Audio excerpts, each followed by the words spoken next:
Minister Aucamp, thank you for joining us on BRICS Africa channel.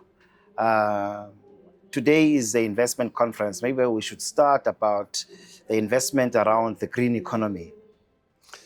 Yeah, if you look at one of the main priorities, we call it the 3Ds. The second D is the decarbonization that we've got to drive in this country. When you look at the environmental sector, it is very important to show the world what South Africa can give them. We saw on one of these presentations that we are one of the best places in the world for renewable energy. Wind, sun, we've got that plenty in certain spaces. In the Northern Cape, on the western coast, we've got that in the eastern coast. If you look at places like Koga and those places, so we've got a lot of possibilities when it gets to that. And we need to show that to the world that they can come and invest in the renewable energy that we've got available here. This is not a do we want to, we have to do that.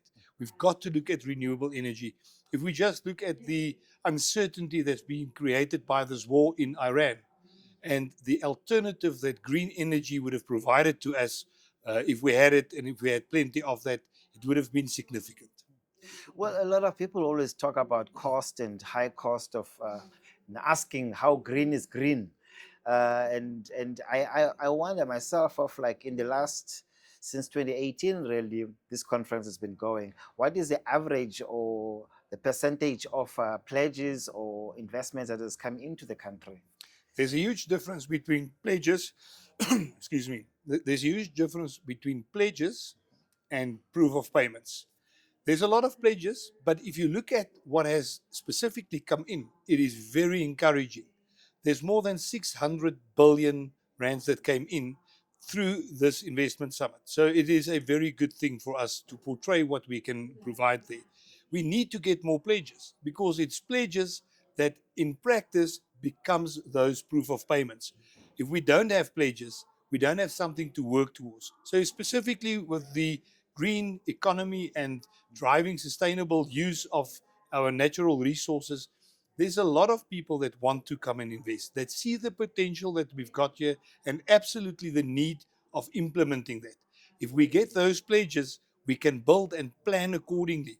And those pledges will then become proof of payments, POPs that will enable us to develop our country, to develop our green economy to the benefit of everybody.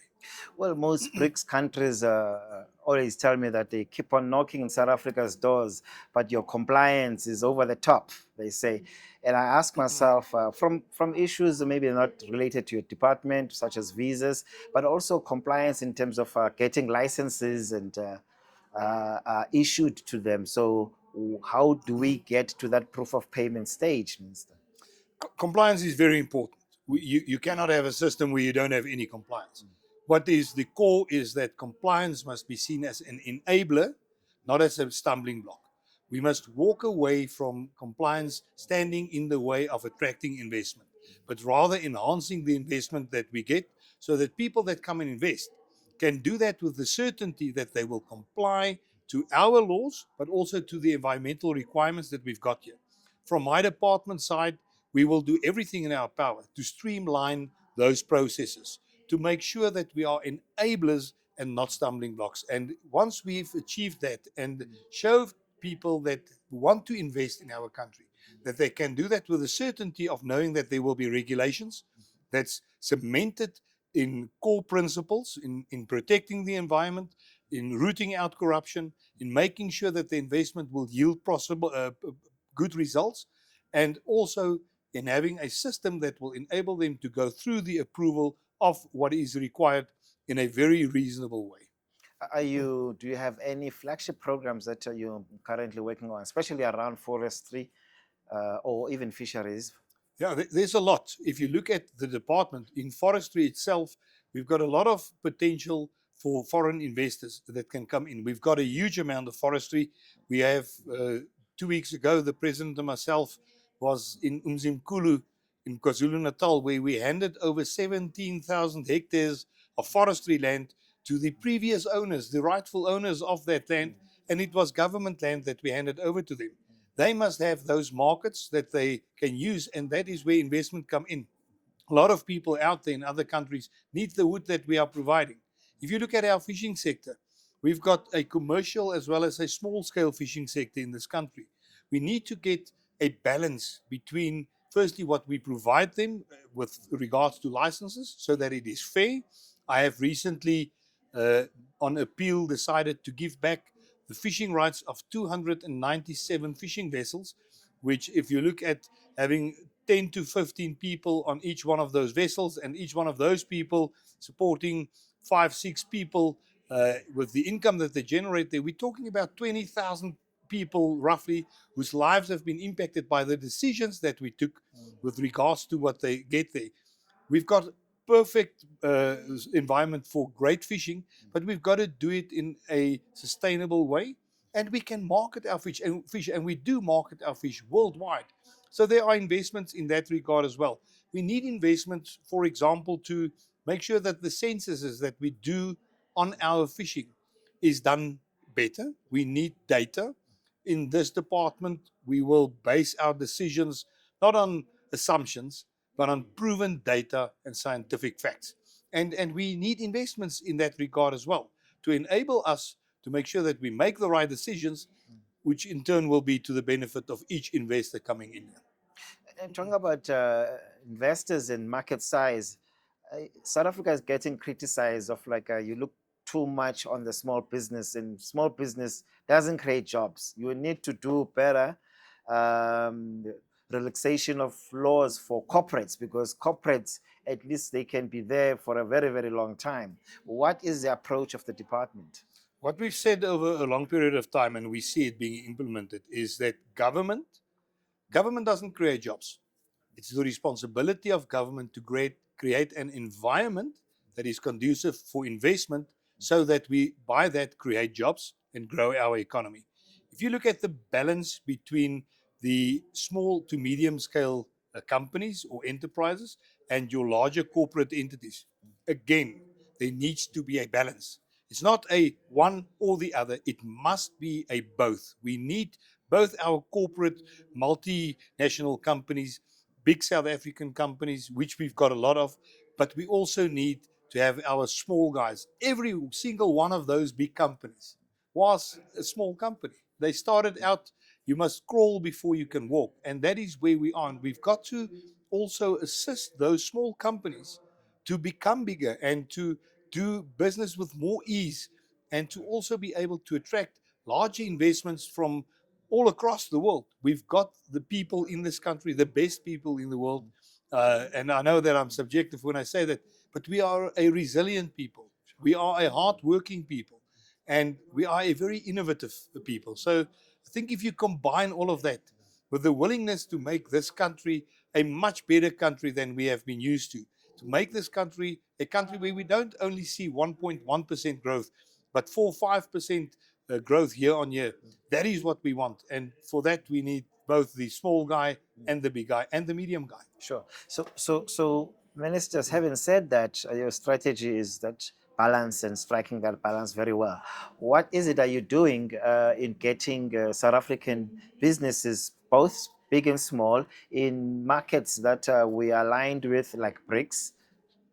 Yeah, well, if you look at what we are doing with regards to BRICS, as well as other places throughout the world, is we are marketing South Africa as a safe and secure investment destination. We need to work together with all our partners all across the world.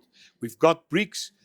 We held the G20 summit last year, where we were extremely successful in hosting that. And I think we can be very proud of that, where we had basically the whole world, but especially the big 20 countries in the world, in our country, on our stage, seeing what's going on in this country, seeing the opportunities in this country, seeing the beautiful people in this country. We need to work and increase our cooperation with all these countries. In my position as minister, I have got several bilateral meetings with my counterparts in other countries or with ambassadors. And one of several messages that I always give over to them is that we are here, we are open for business, not only to get something, but we can benefit you as a country as well. From South Africa's side, we've got a lot of expertise on a various amount of topics. We've got a lot of mineral resources that we've also got to mine in a sustainable way, in a way that is not harming the environment. But we need those investments to come in from other countries so that we can also supply them with material that they want. I think what is very important is that we must move over from an exporting of raw minerals to a beneficiation of our own minerals in our own country. That must again be done in a way that will not harm the environment. But you've already mined something. Now we're exporting that, so we're not adding value in our country. The environment has already took its shots with mining because it always does, and we know that. But you've got to balance that. If you can now add on beneficiation of products that we mine here, then you create more jobs here. You grow the economy from what you are creating here so that we can export not the raw material, but a already enhanced material here. And that is what we've got to do. My department's job is to make sure that in all that we do, whether it's mining, whether it's exploring for gas and oil, doesn't matter what it is, that we look at it from a sustainability point of view. It doesn't help us to give fishing licenses to every single person that wants it and say, go for gold and go and catch fish. But in 3-4 years' time from now, there's no more fish. You've got to look at it in a balanced way, again, based on data, based on science. Same with forestry. We can't just go and chop down every single tree because somewhere in the world there's a demand for lumber and timber. You've got to do it in a sustainable way. And that is where I've got great people in my department that's assisting me in reaching that sweet spot, that balancing point. And what keeps you up at night with all this global tension, and yet you still have climate change, and it seems as if people have forgotten about that, and everyone is pushing for fossil fuels. What's your approach into?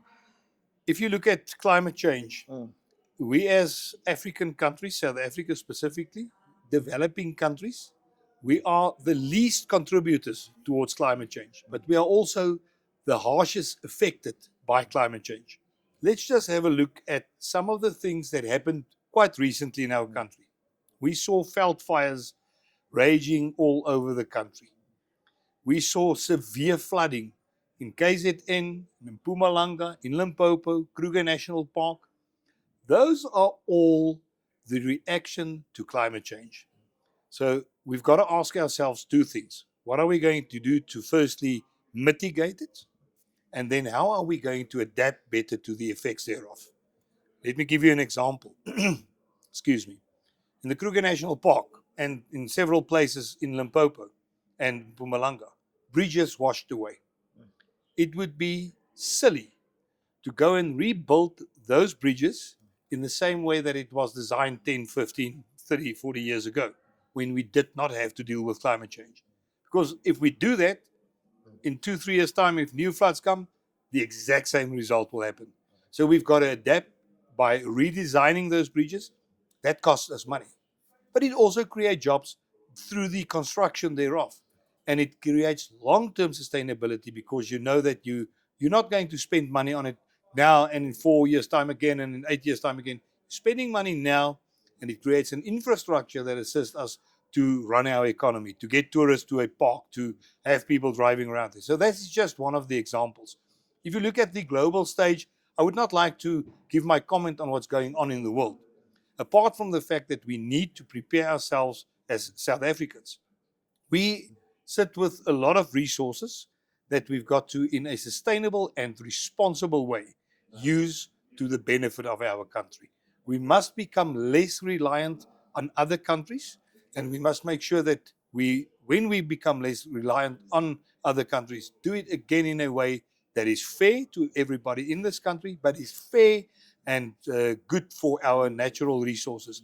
If we are not going to protect our natural resources, it will be the same as with fisheries.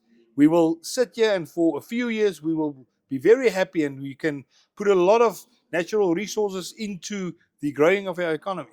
But if it's not going to be sustainable, we will be a poor country in 10 years' time from now. So we've got to get that sweet spot.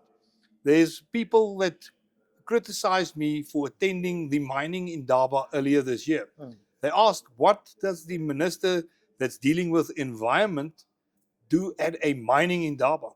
And I said to them, that is exactly where I need to be.